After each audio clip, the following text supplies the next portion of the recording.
दोस्तों आज इस टॉपिक के बारे में हम लोग बात करने जा रहे हैं। बड़ा मज़ा आने वाला है आपको, क्योंकि ये जो इन्फॉर्मेशन मैं आपसे साझा करने वाला हूँ ये अपने आप में ही बड़ी यूनिक इन्फॉर्मेशन है और कहीं ना कहीं हर आदमी के सपनों से जुड़ी हुई है और कहीं ना कहीं हर लड़की का सपना है ये। मैं बात करने जा रहा हूँ बॉलीवुड की। बॉलीवुड में कैसे कैसे डेवलपमेंट हुई, कैसे कैसे ये राइज किया और कैसे कैसे इसका डाउनफॉल हो रहा है। दोस्तों आपको एक बड़ी इंटरेस्टिंग बात बताता हूँ, शायद सब्जेक्ट से थोड़ा हटके हो जाएगी। 1931 में हिंदुस्तान की फर्स्ट मूवी आई जिसका नाम था आलम आरा।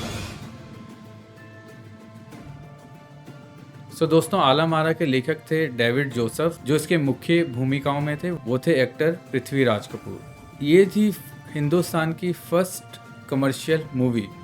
दोस्तों आपको एक चीज़ और बताऊं, जैसे आज की डेट में फिल्मों में काम करना, फिल्म के एक्टर्स एक्ट्रेसेस एक सपना होते हैं। हम हर हीरो में, हर एक्टर में अपने आप को देखते हैं। बट उस समय ये जो प्रोफेशन था इतना रिस्पेक्टेड प्रोफेशन नहीं था। लोग इन्हें बड़ी नीची नज़रों से देखते थे। बट धीरे धीरे धीरे धीरे जब ये डेवलप हुआ, मतलब मैं बात कर रहा हूँ तकरीबन 1970 से 1980 के दशक की। दोस्तों अब आपको सीधा ले चलता हूँ 1950 से 1970 के दशक में, जब जो बॉलीवुड का एक नया जन्म हुआ। इसमें जाने माने एक्टर्स राज कपूर, हकीकत से दूर रहने वाले मुझे हकीकत समझा, दिलीप कुमार साहब आए, जिन्होंने अपने टाइम की सुपर डुपर हिट मूवीज़ दी और सिनेमा को एक उस रिस्पेक्टेबल लेवल तक लेकर गए जहां लोगों को लगने लगा ये उनकी सपनों की दुनिया है, ये उनकी मंजिल है। उन्हीं को देख के बॉलीवुड इतनी बड़ी इंडस्ट्री बना। लाखों करोड़ों लोग अपना सपना संजोए मुंबई जैसे शहर में आते हैं, ना जाने कितनी कठिनाइयों का सामना करते हुए, ना जाने कितनी टॉर्चर को सहते हुए उस शहर में रहते हैं सिर्फ अपने सपनों के लिए। दोस्तों 1950 से 1970 के दशक में जब राजकुमार साहब एक बहुत बड़े एक्टर के रूप में उभर आए थे, दिलीप कुमार का एक बहुत बड़ा नाम था। काफ़ी बड़ी बड़ी मूवीज़ उन्होंने बैक टू बैक दी और कहीं ना कहीं सिनेमा एक कमर्शियल सिनेमा की तरफ जा रहा था। दोस्तों राज कपूर जी का और जो दिलीप कुमार का जो समा था उससे पूरे बॉलीवुड को एक नया आयाम दिया। बॉलीवुड के लिए गोल्डन टाइम माना जाता है। तो लार्जली उस समय जो एक्टर्स थे उसका डायरेक्शन खुद करते थे मैक्सिमम। जैसे कि आज के टाइम में आप कोरियोग्राफर्स देखते हैं, फाइट डायरेक्टर्स देखते हैं, तो उसमें उस समय में लार्जली जो डायरेक्शन होता था, जो लीड एक्टर था खुद ही किया करता था। दोस्तों अब आते हैं 1970 से 1980 के दशक में।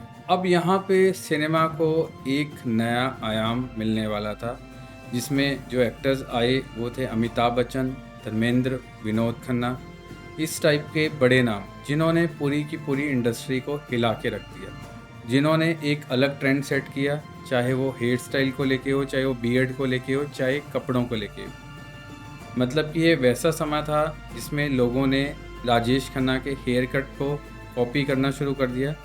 आप सलून्स में अगर जाते थे उस समय में तो आपको राजेश खन्ना कट के नाम से ही वो कट जाना जाता था। तो इस समय क्या था कि बॉलीवुड की इस जो चकाचौंध की जो हवा थी पूरी तरह से फैल चुकी थी और आगे चल के बहुत बड़ा विकराल रूप लेने वाली थी।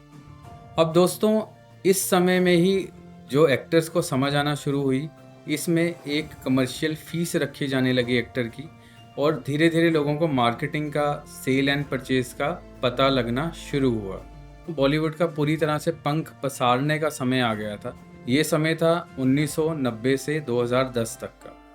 अगर मैं बात करूं, इसमें सदी के एक बहुत बड़े सुपरस्टार शाहरुख खान का ओरिजिन होता है। शाहरुख खान अचानक से मार्केट में आते हैं और बॉलीवुड ना केवल कंट्री वाइड, एक वर्ल्ड वाइड बहुत बड़ी इंडस्ट्री बन जाती है। बॉलीवुड की, जैसे मैं बता रहा हूँ कि बॉलीवुड की मार्केटिंग बहुत स्ट्रॉन्ग हो गई थी। अचानक से बड़े बड़े प्रोफेशनल प्रोडक्शन हाउसेस बनना शुरू हो गए थे। हर चीज़ का एक स्ट्रैटेजी आ गई थी, पीआर आ गया था, पब्लिसिटी आ गई थी, लोगों को एक नई स्ट्रैटेजी दिखना शुरू हो गई थी। टीवी ने बहुत बड़ा वाइड रूप ले लिया था और अचानक से सिनेमा अपने चरम सीमा पे पहुंच गया था। तो दोस्तों इसके बाद भी बॉलीवुड में लगातार बिग हिट्स का सिलसिला जारी रहता है, चाहे आप बात कीजिए बजरंगी भाईजान की या फिर बात कीजिए दंगल की। दंगल ने एक बहुत बड़ा डिजिट हासिल किया वर्ल्ड वाइड सिनेमा में। तकरीबन 2000 करोड़ से ऊपर की सेल आंकी गई दंगल मूवी के लिए वर्ल्ड वाइड, और इंडिया में ये जो आंकड़ा था तकरीबन 300 करोड़ को पार कर चुका था। अगर हम बात करें बजरंगी भाईजान की, बजरंगी भाईजान ने भी वर्ल्ड वाइड कलेक्शन 1000 करोड़ के आसपास की, और इंडिया में भी इसका जो डाटा था बहुत अच्छा था, जो कि 300 करोड़ के आसपास ही था। अब दोस्तों, लोगों का पूरी तरह से बॉलीवुड पे ट्रस्ट बन चुका था। बॉलीवुड एक बहुत एस्टेब्लिश ब्रांड बन चुका था, और दोस्तों बॉलीवुड एक बहुत बड़ा मार्केटिंग ब्रांड के रूप में उभर के सामने आ गया था। चाहे आप प्रोडक्ट की एडवर्टीजमेंट ले लीजिए, इन फिल्म ब्रांडिंग ले लीजिए, या फिर आप बड़े बड़े ब्रांड जो बाहर से एसोसिएट हो रहे थे उनके अंदर आप देख लीजिए। अमूमन आपने कोई मूवी देखी होगी, आप देखते हैं किसी कार ब्रांड को बहुत अच्छे से प्रोमिनेंटली दिखाया जा रहा है, उसका लोगो दिखाया जा रहा है, या फिर कोई लीड एक्टर कोई कपड़े पहन रहा है तो उसमें आपने देखा होगा उसमें ब्रांड को हाईलाइट किया जाता है। तो कहीं ना कहीं ये इन फिल्म ब्रांडिंग टाइप्स होते हैं, जिसकी एवज में जो मूवीज़ हैं वो चार्ज करती है बड़े बड़े ब्रांड से, ताकि उनकी विजिबिलिटी को इंक्रीज़ किया जा सके। दोस्तों, अब आते हैं कोविड के टाइम पे। आपको बचाने के लिए संपूर्ण लॉकडाउन होने जा रहा है। कहर बरपा रहे कोरोना वायरस भारत में भी पैर पसार रहा है। मतलब ये टाइम मैं बता रहा हूँ आपको, 2018 के बाद का टाइम है। 2020 में कोविड आया था। अब इसमें एक प्रॉब्लम आना शुरू हो गई थी कि साउथ के सिनेमा की एंट्री हो गई थी। मतलब एक बड़ा जो डेवलपमेंट थी उसने नॉक कर दी थी बॉलीवुड पे। अब क्या थी, लोगों को बॉलीवुड की कमियां नज़र आना शुरू हो गई थी, या फिर कमियां दिखनी शुरू हो गई थी। दोस्तों, अगर हम बॉलीवुड की बात करें, बॉलीवुड का जो बेसिकली जो कॉन्सेप्ट है वो बड़ा ट्रेडिशनल है। मतलब कि अगर मैं इसकी मार्केटिंग की बात करूं तो बॉलीवुड आफ्टर मार्केटिंग में ज़्यादा बिलीव करता है। अगर हम बात करें साउथ सिनेमा की, तो south cinema pre and post दोनों रिलीजेस पे काम करता है मार्केटिंग वाइज। और दोस्तों, कहीं ना कहीं बॉलीवुड का कंटेंट भी ढीला पड़ना शुरू हो गया था। लोग एक तरह की रेपिटेटिव मूवी देख देख के थक चुके थे। वही लड़का लड़की की स्टोरी, जिसमें लड़की का बाप अमीर होता है और वो लड़के को तंग करता है, या फिर लड़के का बाप अमीर होता है वो लड़की को परेशान करता है। तो ये रेपिटेटिव स्टोरीज़ बार बार आना शुरू हो गई थी, जिसको लोग कहीं ना कहीं देख के ऊबना शुरू हो गए थे। तो दोस्तों, इस सिनेमा में कई बड़ी बॉलीवुड हिट मूवीज़ हुई, जैसे कि कबीर सिंह एक काफ़ी बड़ी बॉलीवुड हिट साबित हुई थी, पर बाद में लोगों को पता चला ये south Indian movie Arjun Reddy की कॉपी है। कहीं ना कहीं साउथ इंडियन सिनेमा की एज बनती जा रही थी, नई नई फिल्में आना शुरू हो गई थी। अब जो उनका टारगेट था, ना केवल यंगस्टर थे बल्कि जो थोड़े ओल्ड स्कूल टाइप के लोग हैं वो भी थे, और साउथ इंडियन कंटेंट लोगों को पसंद आना शुरू हो गया। कहीं ना कहीं उनको उसमें हॉलीवुड की एक झलक दिखाई देती थी, जो कि अपने ट्रेडिशन को पैकेजिंग जो थी उसकी अपने ट्रेडिशन को जो मॉडर्न वे से पैकेजिंग करके प्रेजेंट करते थे, वो बड़ा ही नायाब तरीका था। प्लस मार्केटिंग के ऊपर बहुत ज़्यादा फोकस रहता था साउथ इंडियन का। जैसे मैंने आपको बताया कि प्री रिलीज़ मूवी की भी अलग से बड़ी स्ट्रांगली मार्केटिंग की जाती थी।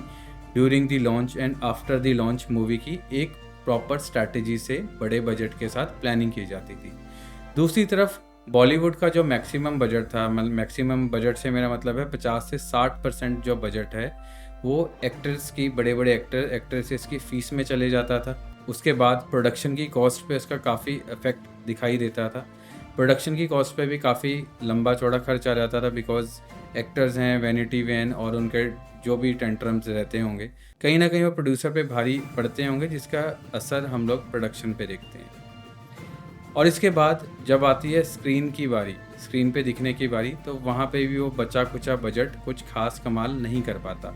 शायद इसी चीज़ के एडवांटेज साउथ इंडियन सिनेमा ने ली और कहीं ना कहीं बॉलीवुड को पूरी तरह से उखाड़ के रख दिया। 2020 के बाद BBC और NDTV की एक हैरान करने वाली रिपोर्ट सामने आती है, जिसमें बताया जाता है कि इंडिया का जो मैक्सिमम जो ऑडियंस है वो बॉलीवुड से शिफ्ट होकर दूसरे प्लेटफॉर्म्स की तरफ मूव हो रहा है, चाहे वो साउथ इंडियन मूवीज़ हो या फिर हमारे OTT प्लेटफॉर्म। तो OTT प्लेटफॉर्म को भी हम लोग इग्नोर नहीं कर सकते। OTT प्लेटफॉर्म भी एक बड़ा रीज़न रहा बॉलीवुड के फेलियर।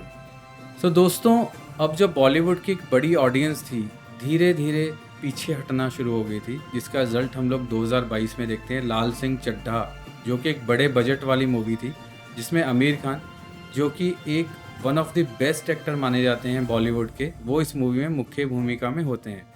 बट अगेन, जैसे वो रीज़न रहता है कि मैक्सिमम बजट था जो प्रोडक्शन हाउस का, वो सेलिब्रिटीज़ की बड़ी बड़ी फीस देने में चले गया। आमिर खान के अलावा भी इसमें कई बड़े दिग्गज कलाकार थे, जिसमें करीना कपूर का नाम भी मैं लेना चाहूँगा। और इसके बाद आप देखिए कि एक बड़ा बजट उसकी स्टार कास्ट की फ़ीस में निकल जाता है, जिसका असर आप प्रोडक्शन में भी देखते हैं, जिसका असर आप स्पेसिफिकली मार्केटिंग में देखते हैं, आप पीआर में देखते हैं। इतने बड़े लेवल की मूवी होने के बावजूद उसकी मार्केटिंग को सही डायरेक्शन नहीं दी गई, उसके पीआर को सही से मूव नहीं किया गया, जिसकी वजह से वो मूवी औंधे मुंह गिरी। उसी साल में एक और बड़ी मूवी आती है रक्षाबंधन, वो भी बुरी तरह से फ्लॉप होती है, जिसमें मुख्य भूमिकाओं में अक्षय कुमार जैसे बड़े कलाकार होते हैं और उस पिक्चर को भी एक बड़ी फ्लॉप का सामना करना पड़ता है। सो दोस्तों, लाल सिंह चड्ढा में तकरीबन 180 करोड़ की लागत लगी, जिसमें कहा जाता है 50 से 70 करोड़ का जो बजट था, जो फीस थी, वो सिर्फ आमिर खान जी ने ही चार्ज की। इसके अलावा फिल्म में और भी ऐसे मैंने आपको बताया कि बड़ी एक्ट्रेसेस थी, करीना कपूर और भी बड़े कलाकार थे, जिन्होंने भी एक अच्छी खासी फीस चार्ज की। सो दोस्तों, इसी तरह से साउथ की एक मूवी आती है कंतारा, जिसका बजट तकरीबन 20 करोड़ के आसपास आंका गया था और इस पैसे को इतने अच्छे से मैनेज किया गया, मतलब इसके कंटेंट पे बहुत अच्छे से काम किया गया, इसकी मेकिंग पे बहुत अच्छे से काम किया गया, इसकी प्रोडक्शन पे बहुत अच्छे से काम किया गया। प्रोडक्ट बनने के बाद इसकी मार्केटिंग उसी बजट में बहुत अच्छे से की गई, यानी कि प्री मूवी रिलीज़ की मार्केटिंग बहुत अच्छे से की गई, पोस्ट मूवी रिलीजिंग की मार्केटिंग बहुत अच्छे से की गई, जिसकी वजह से पिक्चर को एक ज़बरदस्त रिस्पांस मिला और ये पिक्चर जवाब था बड़ी बॉलीवुड मूवीज़ के लिए। तो दोस्तों, 2023 में बॉलीवुड की 2 बड़ी हिट मूवीज़ आती हैं, पठान और जवान। पर पठान और जवान भी शायद बॉलीवुड के नुकसान की भरपाई नहीं कर पाते, पर उसके अलावा बॉलीवुड की मैक्सिमम मूवीज़ को बुरी फ्लॉप का सामना करना पड़ता है। शायद लॉजिक वही रहा होगा, बॉलीवुड के कुछ एक बड़े नाम, बड़ी मार्केटिंग और बड़े बजट के सामने ये मूवीज़ अपने घुटने टेक देती है। तो इसी का जवाब शायद अमेज़ॉन और नेटफ्लिक्स जैसे बड़े बड़े प्लेटफॉर्म आए हैं, जो OTT प्लेटफॉर्म है, यहाँ पे वो लोग अपनी किस्मत आजमाते हैं और यहाँ पे उनको सफलता मिलती हुई भी दिखाई दे रही है। दोस्तों, 2024-25 तक बॉलीवुड का एक बड़ा शेयर साउथ इंडियन मूवीज़ ने कैप्चर कर लिया है। लोग साउथ इंडियन मूवीज़ को देखना शुरू हो गए हैं। साउथ इंडियन जो रीजनल सिनेमा है, ना केवल अब साउथ में रह गया है, बल्कि पूरे इंडिया में और इसके साथ साथ इंटरनेशनली काफ़ी अच्छे से ग्रो हो रहा है और बहुत अच्छी ग्रोथ इन्हें मिल रही है। ये थी कुछ हमारी research based stories. I hope कि आपको अच्छी बहुत लगी होगी ये। अगर आपके पास कोई सुझाव हो या इसके अलावा कोई इन्फॉर्मेशन है तो प्लीज़ शेयर ज़रूर कीजिएगा। Thank you so much.